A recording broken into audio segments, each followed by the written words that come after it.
law number 3, conceal your intentions, right? Right. And it's basically about like, okay, you can show up, but still move in silence, right? So for example, with what happened with you, you had to go through that, but then you had to learn to move in silence moving forward as you were working on your own goals and doing what you need to do to move ahead because they started feeling she's a threat, right? Oh, she knows too much. Like, I've taught you this and XYZ, but it's okay. Yeah. Conceal your intentions, right? Yeah. Law number 3, take what you can take and then move in silence. So, shh. Exactly. Okay. So, Yeah. I feel like you have something to share about that too. Oh, yeah, definitely. So sometimes it's not, I know sometimes it's like, this are my friends, this is like who I'm working with, or this is my partner, ABCD. You have to keep certain things to yourself. Right. You know what I mean? You cannot, I learned it the hard way, take it as you will. I'm just sharing my experience. You need to be able to learn to keep certain things to yourself. It's not everything that you need to share with everyone. At first, I was like, well, you're not being honest. You're not being open. Why are you hiding stuff? And it's like, no, people do that because they're simply trying to protect themselves, to make sure that you don't show all your cards up front and then you're left with nothing. So you need to be able to conceal some of the plans you're working on, sometimes even from your family members, your friends, your loved ones, until it yields.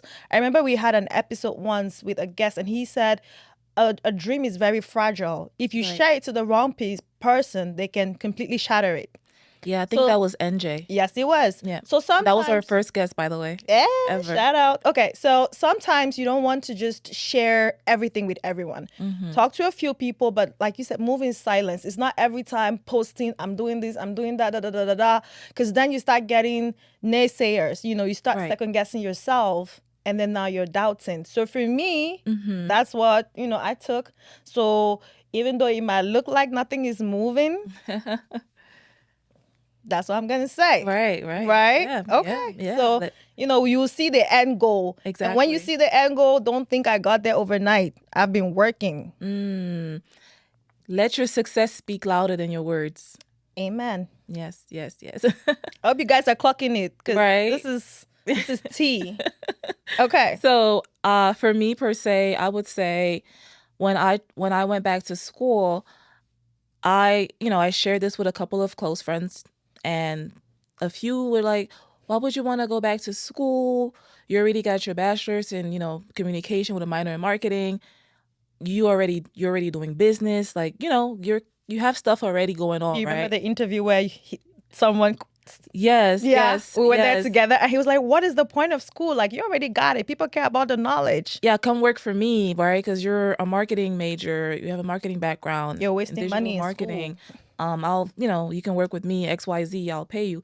And at the time, he was like, you can work together, I'll pay you. But I wasn't really ready for that opportunity yet because I was still in school at the time. And I was like, well, let me get done with school and then I can put the plans in motion properly. Yeah. Whereas like, if you want me to work with you, I know exactly how much you would have to pay me.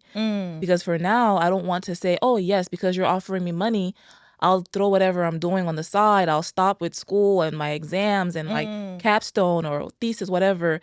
And even at the time I was also doing an internship, AI marketing internship. So I just had so much going on. So for me, I was like, for me to do that, let me just finish what I already started. Yeah. Then we could talk about this later. But if you're trying to steer me away from something that I already started, especially like going back to school to get my master's in marketing with a focus in digital marketing, and you're telling me, oh no, stop school, just come in and work for me and be my digital marketing person. Yeah. I was like, that's not going to work. Yeah. And I also had a friend as well that was telling me, why would you want to do that? Like, you don't need to go back to school and get your master's because at the end of the day, you already know so much. You're already doing so much. It's just a piece of paper. It's XYZ.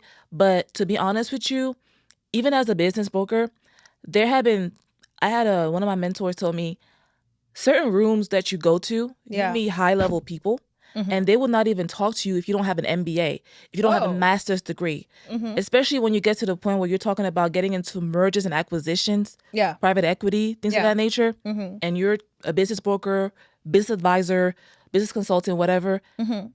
they ask for credentials. Like Wow. they want to know, like, okay, do you have a certain level of knowledge or credentials, or did you go to school, things of that nature.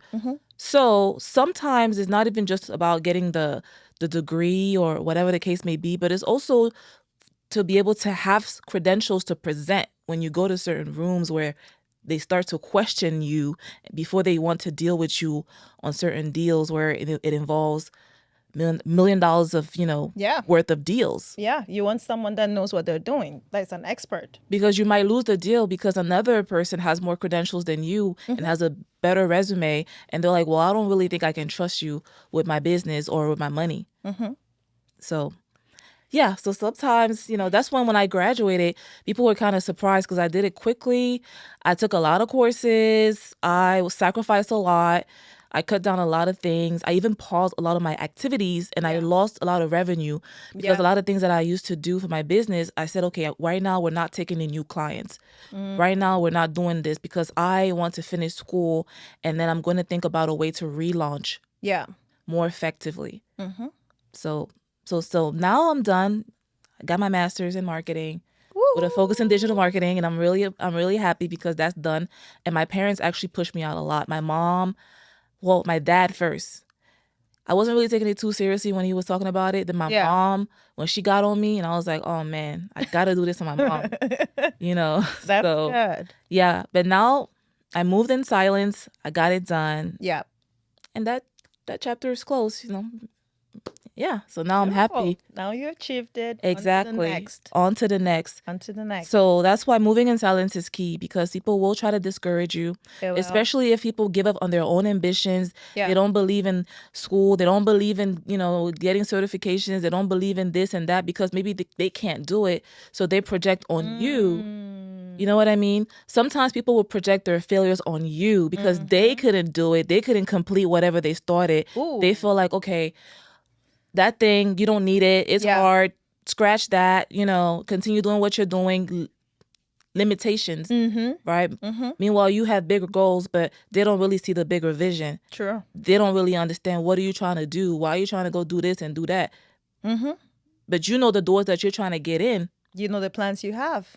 God's plan. Yep.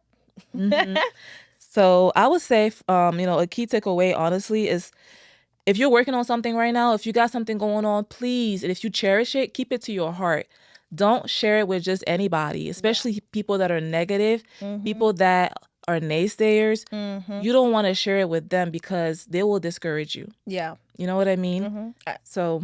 And you should know your circle. You know what I mean? Like, your circle, people that when you tell them I have this idea, they're going to listen to you, cheer you on. So it's very heavy on the access, because I know this law also, it contradicts itself at the end, right? And it says don't equally keep everything to yourself to the point where you don't get the necessary feedback that you could get.